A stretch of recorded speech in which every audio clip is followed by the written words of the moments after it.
ATL Day Ones, part of Locked On Sports Atlanta. And it starts now.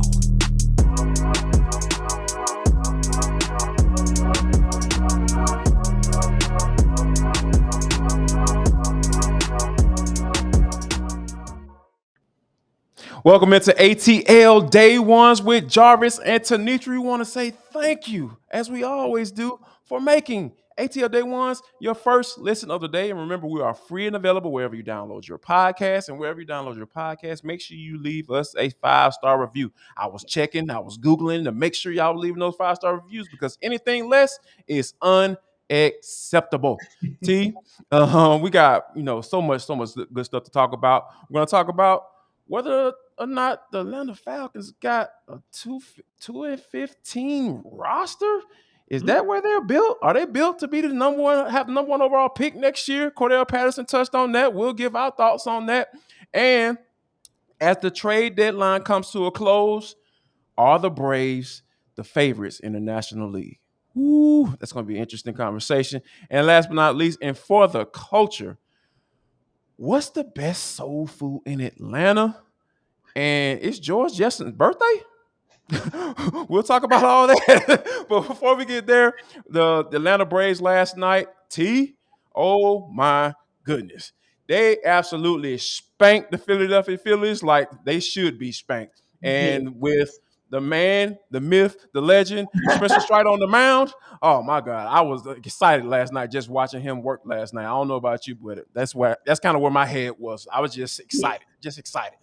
And I know technically it was the second of the month, but I was feeling like it was the first of the month. Like he was signing checks and come on. Yeah, I was like feeling that, man. Like Spencer Strider was out there just reading the Phillies for filth. He literally said this last week after he read them for filth in Philadelphia. He said, hey, I don't care who is in the lineup, who's in the batter's box. I'm just going to do me. I'm going to do what I do best. And I'm just going to go for it. And so he read him for filth again, rookie of the month for July, of course, but also Jarvis, just not just the power, if you will, or the speed, if you will, but just switching the pitches on them and just showing that arsenal again and the poise on the mound. You know, he got tagged for 1 run in the second inning and he didn't blink. So 13 strikeouts later, a 13-1 win later. Man, oh man, is it great to see what Spencer Strider is consistently able to do. And that on top of it, I know, like you said, we're going to deep dive into it, but that on top of what Alex Anthopoulos did at the trade deadline, you got to be happy that you got that guy heading into the back half of this season and the postseason. No doubt about it. And when you think about where they are and as far as what they're doing right now, and the way they're playing and the way we talked about those bats getting going, we'll get a little bit more into that a little bit later on. But coming up, we got to talk about Cordarrelle Patterson and him talking about 2-15. Of course, it's in reference to the USA Today report that came out not too long ago. Yes. We'll talk about whether or not the Falcons roster, the way it's currently constructed, is can they go 2-15? Is that even possible? But before we get there, tell them about Bet Online and where they can maybe put some little money on what that over under what that is for the Atlanta Falcons this year. That's exactly what I was thinking, Jarvis. That's the perfect way to start because that's your number one source for all your betting needs, all the sports info. You can find out the latest sports developments. And that's important because Jarvis and I were even talking in our pre-brief about the fact that we've seen a lot of guys go down, some critical players, whether it's the wide receiver for the Cowboys or in the case of the Broncos, a couple of players both on offense and defense. And that could change the landscape in a very competitive AFC West and also in the NFC East as well. So those numbers that may have come out just a few weeks ago on over-unders for various teams, various divisions, they could change. You want to know how to update or continue to follow the appropriate betting for each and every one of those scenarios? It's betonline.net. So that's when you're going for the main sports, but also if you're going after a niche sport and trying to understand what's going on in MMA and how to bet, Also, boxing and golf.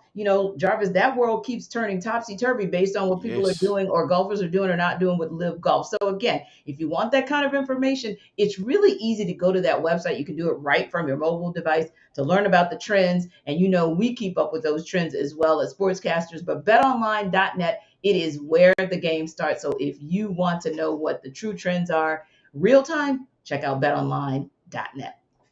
No doubt about it. And I want to read a quote from Cordarrelle Patterson, T. And it's exactly what he said. As long as we do better than 2-15, and not have the number one overall pick, we've done our job. And when you think about, and of course somebody followed up on that, and he was just kind of like, you don't really focus on that. Those you hear the stuff, but it's on you whether or not you're going to believe it or not. But Mm-hmm. for him to bring it up unprompted, I think that the Falcons kind of understand that as some disrespect, right? Because Yeah. USA, like I mentioned before, USA Today projected them to go 2-15 and essentially have the number one overall pick. Mm-hmm.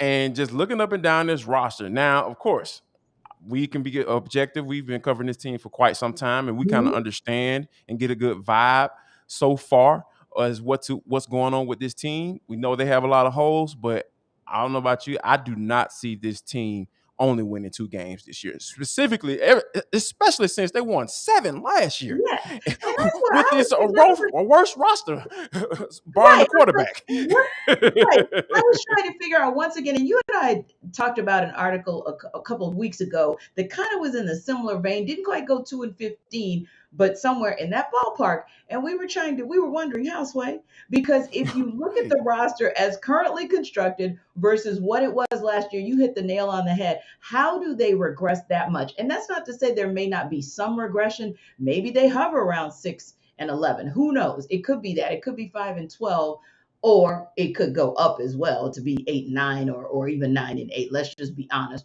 But 2-15, I think, is really very harsh, especially because when Dean Pease, the defensive coordinator, is saying that he's going to install 100% of his defense, which he could only install 60% last year. This is a guy who has been the architect of multiple defenses that have won Super Bowls. He has Mm-hmm. been the engine behind multiple Hall of Famers. So if he's saying that he can install his defense full and load that barrel fully, that tells me alone that the defense is going to be the orchestrator of getting this team more wins. Now, that's part one. Let me just give you a quick on part two, Jarvis. You and I don't typically go down this route. Day one, ATL day ones does not typically look at schedules and go, okay, win here, loss there, W there, L there. But when I look at this schedule, Jarvis, I do see way more than 2 wins. And I know they're going to start out, it's going to be difficult, right? They're going to start out with the Saints, and that's kind of a 50-50 ball. We know that for every single year. And then they've got the Rams. That's a tough one. Seahawks, that's a win. Browns, that's a toss up, but I'm just going to give it to them for kicks and giggles. And then they go to Tampa Bay. And again, they've played Tampa Bay tough the last couple of years. So if you get 2 wins, and I believe they can, out of those first 5 or 6 games, are you trying to tell me that then they're going to go 0-12 the rest of the way? Not buying it. Not buying it. Yeah, and that's the thing. Like, you got to really think about when you talk about what it is that Arthur Smith brings to the table. Like, he understands exactly how his roster is made, the makeup of his roster, and I think he called the play. No, not I think he called plays accordingly. He knew Mm-hmm. what he had to do in order to attempt to move the football and try to put points on the board last year, because he understood where his offensive line was. He understood where the running game was. He knew Yes. what exactly. He just used the pieces that he had to Mm-hmm. do what he used. He just used what he had, and Yes. he's very creative, and he was very creative in doing that last He year. And I was. think Yeah. that he's going to do that again last year with more weapons. So with more Yeah. weapons, and prayerfully the offensive line gets a little bit better, I Yeah. think that you're going to have some potential in this offense, because I think that the way Kyle Pitts has been looking so Mm-hmm. far, I think he's ready to eat this year. And I think that I don't see anything less. I don't expect anything less from Kyle Pitts in Mm-hmm. this season. I agree, Jarvis. And even some of our early reports and our early observations on Drake London has our eyes kind of like, whoa. So go back to what you said about the offense. And if the O line just gets, come on, 5 degrees, 10 degrees, if they move the needle 5 degrees or 10 degrees, it's going to still be better than last year. And yes, they don't have Matt Ryan under center, but Marcus Mariota is serviceable. And if Desmond Ritter is even, I don't know, halfway or three quarters of the way as good as what we see, and then he ends up playing, I still think that could be positive, especially because if the offense can just keep the defense off the field just a little bit more, and then the defense is markedly better than they were last year, how, once again, can you convince me that they, on the back half, meaning the last 12 games, are going to go 0-12? Because that's what I'm seeing, Jarvis. When I'm Right. looking at the first 5 games of this season, I think at least 2 of them, maybe 3, are winnable. So again, I'm not seeing an Arthur Smith led team. And I love what you said about Arthur having more weapons and also the lessons that he's learned in his first season, Right. getting his offense installed with better talent, getting the defensive schemes installed with better talent for Dean Pease. I do see better things ahead for the Falcons than a 2-15 record. No doubt about it. And to add to that, T, last year he didn't play any of the starters last year. Like Yep. there was a lot That's of confirmed. questioning coming behind that. So, and he's confirmed this year that they will play. And I think that if he doesn't like what he sees in that starting lineup, whether they get 1 or 2 series or maybe even a half in the game that they're going to Mhm. normally play a little bit longer, they can Mhm. make a move. Yes. You'd be more apt to, teams are more apt to make moves in training camp versus you 3 or 4 games down the road. You're like, dang, I should have done this. But I think that Arthur Smith has corrected that, and I think he's gonna get a good look at, and we're gonna get a good look at what they're Mhm. working with as well. And hey, it may change, but I don't see right now, as this roster is currently constructed, I don't see them only winning 2 games this year. But coming up next, though, T, when you think about what went down at the trade deadline, I started thinking that Double A might just be the best general manager in this city. We'll talk about all that next. This is ATL Day Ones with Jarvis and T, part of Locked On Sports Atlanta. Don't go anywhere. Do it. Welcome back to ATL Day Ones. I'm Tenitra, that is Jarvis, and we appreciate you guys, as always, pulling up to ATL Day Ones. And we appreciate you guys when you pull up on your podcast platform and you download us, go ahead and give us that 5-star review, just like you've been doing since the day one of day one. So again, appreciate that. Appreciate you guys still going to YouTube as well and dropping those comments in the comment section because we read them. And definitely, if you guys make some good points, we might drop those lines into the show as well. But you know what did not drop off? Spencer Strider's performance in the Tuesday night game 1 of the Man. 2-game set versus the Phillies. He literally, and I know I said it in segment 1, but I'm going to say it again because it's worth mentioning again. He read the Phillies for Philly. Once again, Mhm. this is 2 times in the last week. This time, 6 2/3, a career high 13 strikeouts, and this from the rookie of the month who only gave up that 1 run in the second inning, blew that off, and literally kept it moving. And what I liked about that, maybe arguably more than anything, is not just what it did for the Braves in game 1, but what it's going to do for them as they head into that 5-game series with the Mets in terms of not taxing their bullpen. We hope we see the same in the finale of this series, but definitely you've got to give Spencer Strider so much credit for going nearly 7 innings. No doubt about it. And Snicker has talked about, pushing to that 7th inning, trying to at least get into it. And Strider was Mhm. able to do that. And when you think about the way he was just operating, it was just a confidence that he has, and just how he moves around and just how he just carries himself. It's Mhm. just the only thing really has been missing from his starts are the run production, and Yeah. that's some of the things that we kind of touched on and we've talked about at nauseum about. Mhm. And once this guy, this Yeah. Spencer Strider, the folk hero, the man, the myth, the legend, once he gets this type of run support, now granted, he's Mhm. not going to get 13 runs every time he touches the mound, but if you can give this guy 4 or 5 runs, man, those guys just don't even look like professionals up there. He's Right. throwing these high fastballs. He got the slider working. This dude literally has only 2 pitches, T. Right. Like, Right. he literally has, it's going to be a fastball or Right. it's going to be a slider. Like, Right. But he's working pick your on that poison. changeup. It's coming. He's working. It's coming along. It's coming along. But, oh, my God, he is just those out pitches, like the fastball and the slider, he's throwing those for out pitches as well. Yeah. It is the way he's been working. I'm just like, oh my God, this is the Braves.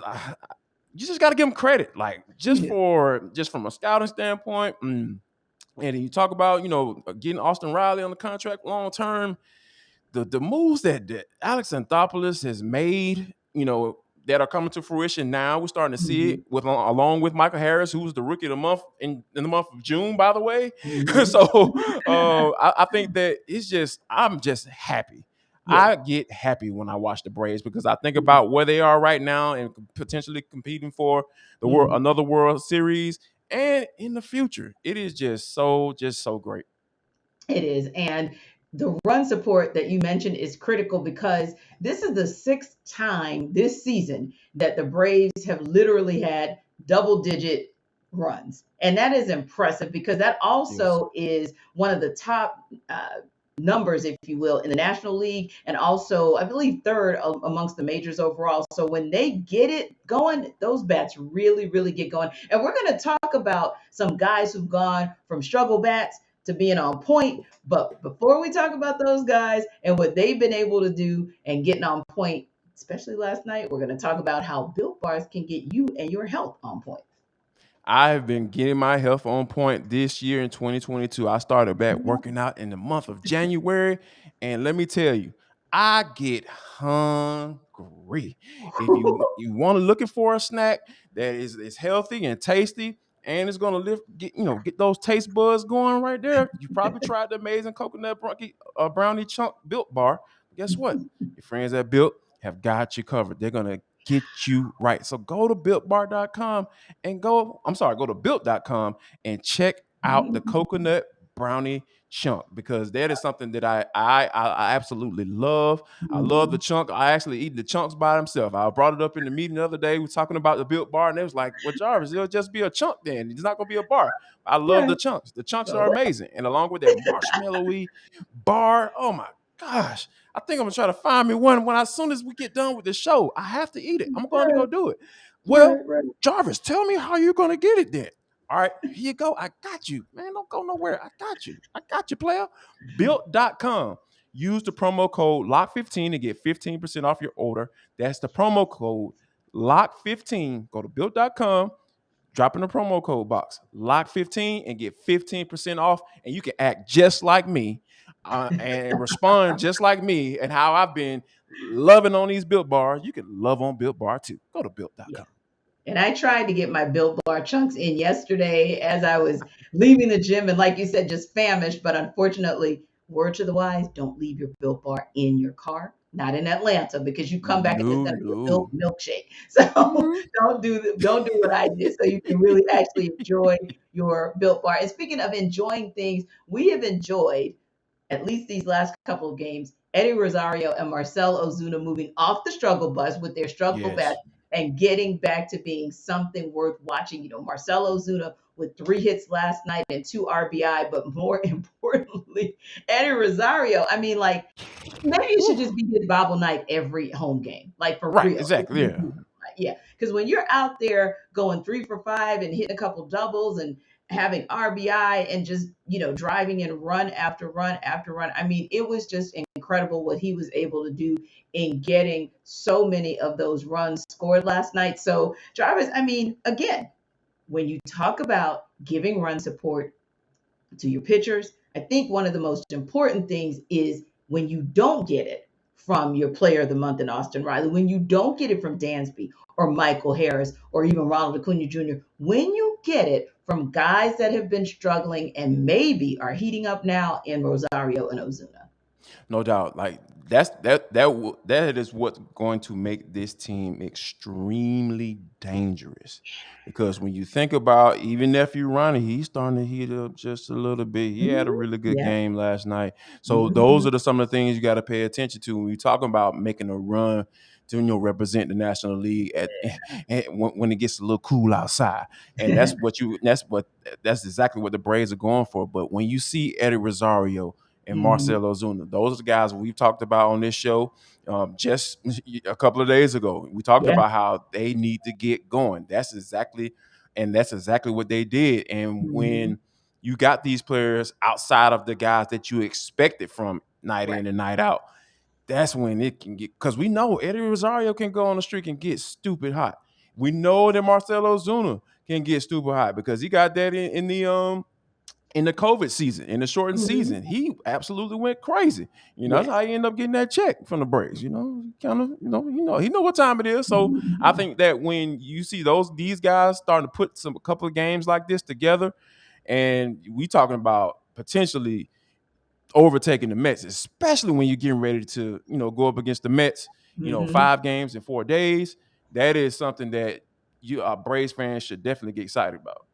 Absolutely, they should. And listen, when you look at what the Braves did and you look at what the Dodgers and Padres, or the Dodgers, what they didn't do, they actually stood pretty pat heading towards and into the trade deadline. But obviously, the Padres are one of those teams that did.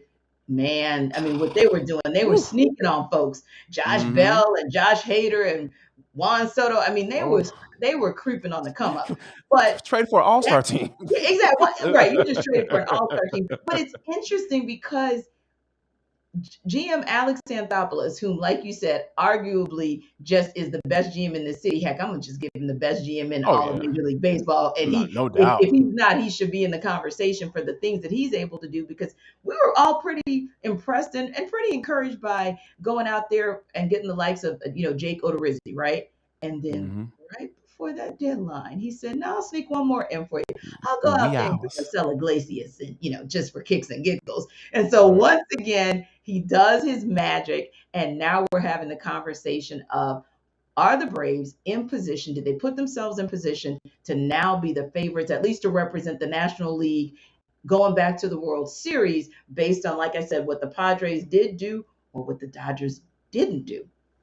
You know what? To be honest with you, when you think about it and kind of put it in perspective, like all the Mhm. teams that you just made, the names, excuse me, the Mhm. Padres, the Dodgers, and those Mhm. guys, Yeah, you man, think I'll about throw you those. in there too. Yeah, yeah, yeah, yeah, whatever. And, I think that those are some of the things that you have to kind of really think about when you and answering this question. And I Mhm. think that I still like the Braves. I Yeah. still like the Braves International League. I think that's Mhm. a huge possibility. Be like now, the Dodgers are the nemesis. With Freddie Freeman Yeah. being over there, they faced each other in within the past couple of years in the playoffs. Mhm. They know they're gonna have to get past those guys because those are the Yes. guys who've been there, right?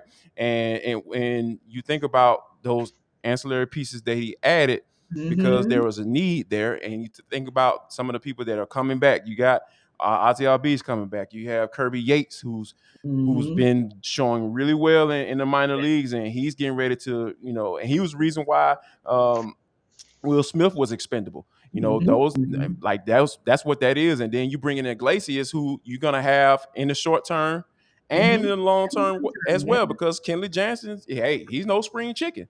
So Right. that's the thing that I think about with Alex Anthopoulos and just how he's a forward thinker, and he's thinking Mhm. in the moment as well. I was looking at the press conference from after kind of recapping the trade deadline, and one thing that Mhm. he said, it just really stood out to me, and he was just like, he said, my job is to worry. I have to think about the present and the future, Mhm. and he just said it with such confidence. And I was just like, man, Yes.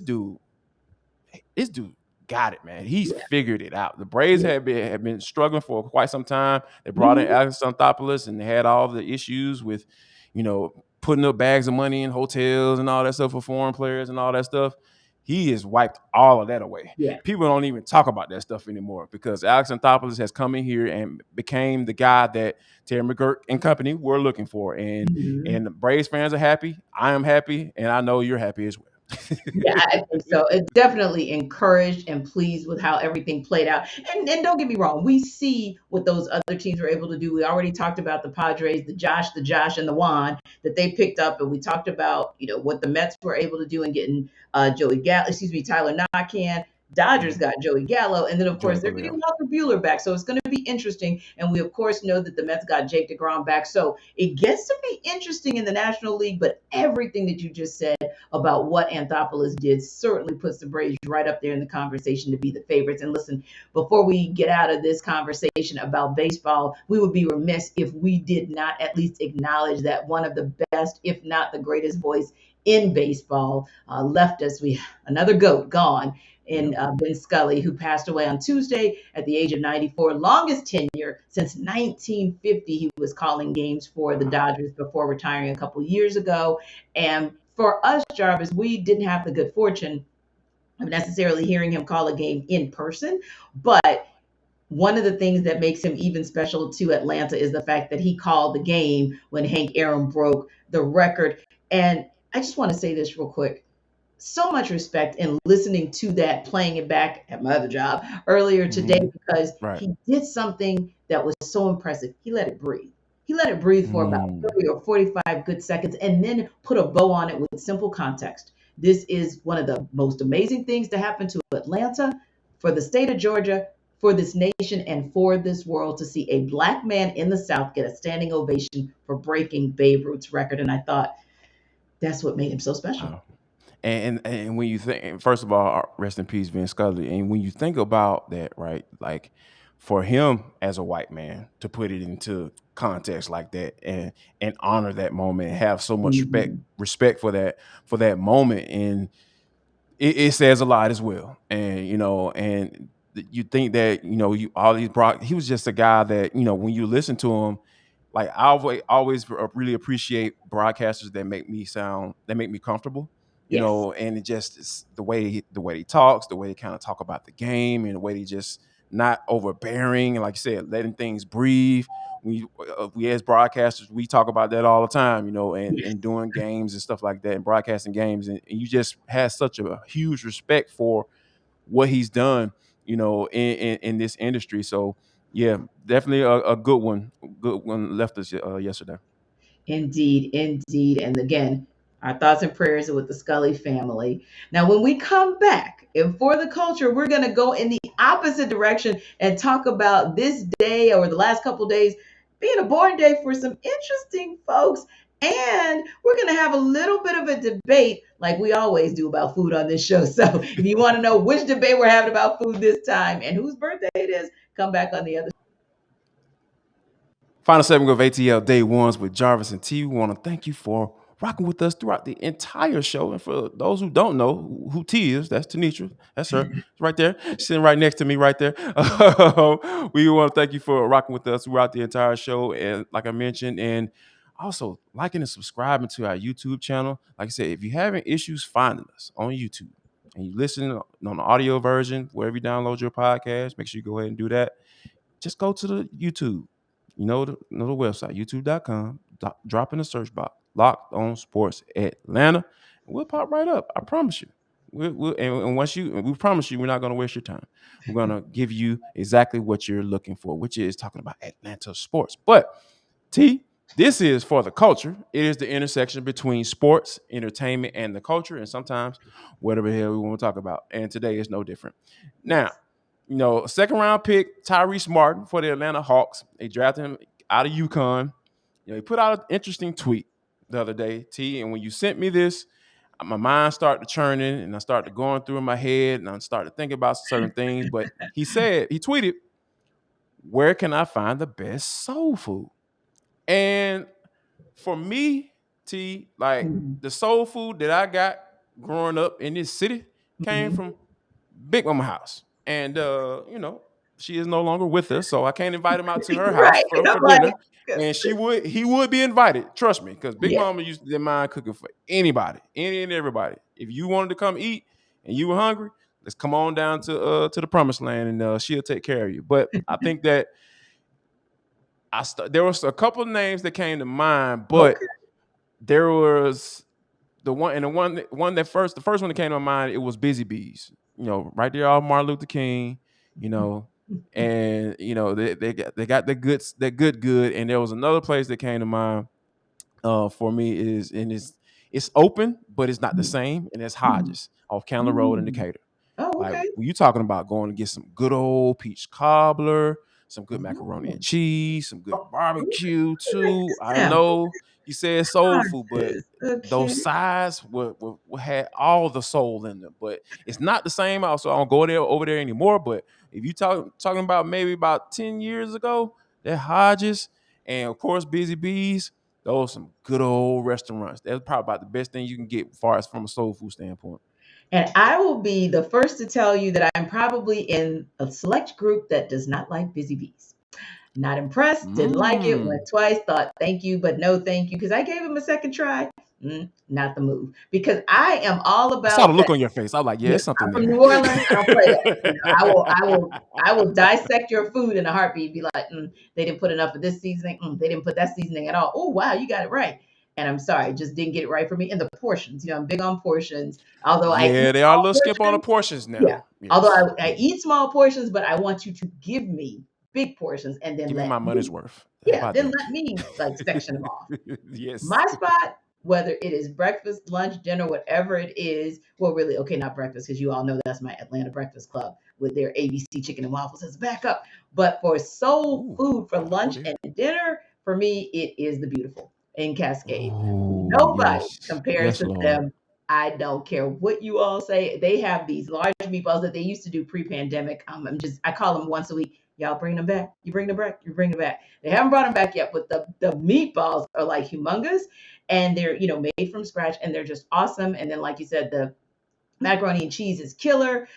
I'm the one person here. I'm from Louisiana, so I do not eat collards. I eat cabbage and I eat mustards, and they kill Ooh. cabbage. They absolutely kill cabbage. So yeah, those are my two for you, Tyrese. If you want to check out Atlanta Breakfast Club, if you want some good breakfast, soul food style breakfast, then that's your place. Or ABC Chicken and Waffles, their other spot. Or if you want good soul food for lunch and dinner, you better take yourself to Cascade. Right there off 285 in Cascade, or you can hit it from 20 and MLK as well. Drop by. They're good. There, the beautiful made me hit the door with a mind for the attitude. Oh, my bad. Went into the Goody Mob. Sorry about that. For those who don't know, that's a Goody Mob Yes, lyric. You can go yes. check that out. It's on the first album, and it's called Soul Food. So yeah, go check that bad boy out if you want to know the reference. All right, now, but got some interesting birthdays that have just passed, and we're going to talk about them. But before we get there, T, tell the folks about Coffee AM right up the road. Yes. Now, if you happen to drop in any of those spots to get your breakfast on, yes, they might have some coffee there, but they don't have coffee like Coffee AM. So, what you Mm-mm. want to do is go to one of those soul spots that we recommended, soul food spots that might serve breakfast as well. But come home and get your Coffee AM on, because that is still supporting an Atlanta based business, which is great. But they're also one of the best, if not the best, small batch roasting companies in the country. So look, when we talk about that, we talk about freshness, just like you would want your fresh breakfast, you want your fresh coffee to go with it. So when you place that order, for example, literally the coffees are roasted that same day or close to it, because freshness is important to them. Roasting current crop specialty grade coffee is important to them. Getting it direct trade, fair trade, or organic is important as well. So go to coffeeam.com/locked on, and you can find the full menu, the coffee that Jarvis always talks about, the tea that I love, and the gift sets as well that you can gift to someone else. And if you do it, I'm going to say do it today. You can get 15% off that first order by using the promo code locked on. So again, check out coffeeam.com/locked on. You won't regret it, because again, it is the best small batch roaster in the country right here in your backyard in ATL. In the country. Go ahead and check that bad boy out. Now, T, we had, George Jetson was a guy that I grew up on. I actually love watching that cartoon, but Me too. apparently his birthday just passed not too long ago. And apparently another dude who everybody like to call the GOAT, and it's kind of hard to argue against that, Tom Brady. His birthday passed as well. So, happy birthday to George Jetson and that guy, that Yes. dude up So in we that used to be in we know Foxborough. TB12 birthday is today. Right, exactly. We know TB12 birthday is today, but look, ain't nobody trying to give you a birthday gift in Yeah, Woodbine. anybody trying to give you all that Falcons love not trying here. to This do is that to you Atlanta with a show. Come on, birthday man. gift, okay? But George Jetson, now that one just intrigued me, because to think that when we were kids, he was talking about the year 2022. That was what, yeah. So we were supposed to Yes. by now be, Be taking flying our cars around. to work in little, mini spaceships or whatever. Yeah. Why we Yeah, ain't doing that now? Why we not right. flying around right now? What's going We're on? supposed to have these little conveyor belts in our homes and everything to get us from point A to point B, and domestic workers that are really robots. So it's yeah. Right. So yes, allegedly, Okay. supposedly his birthday was right around July 31st or somewhere here in these last couple of days. But shout out to you, George Jessen. Happy birthday. And say hi to Jane, his wife. Anyway, Jarvis, thank you guys for stopping by. We appreciate you guys for stopping by. And we appreciate the WNBA for acknowledging Ryan Howard once again as your 3 Baller. months in a row Rookie of the Month. Ball out tonight when the Dream take on the Fever right there down at the Gateway Center in College Park.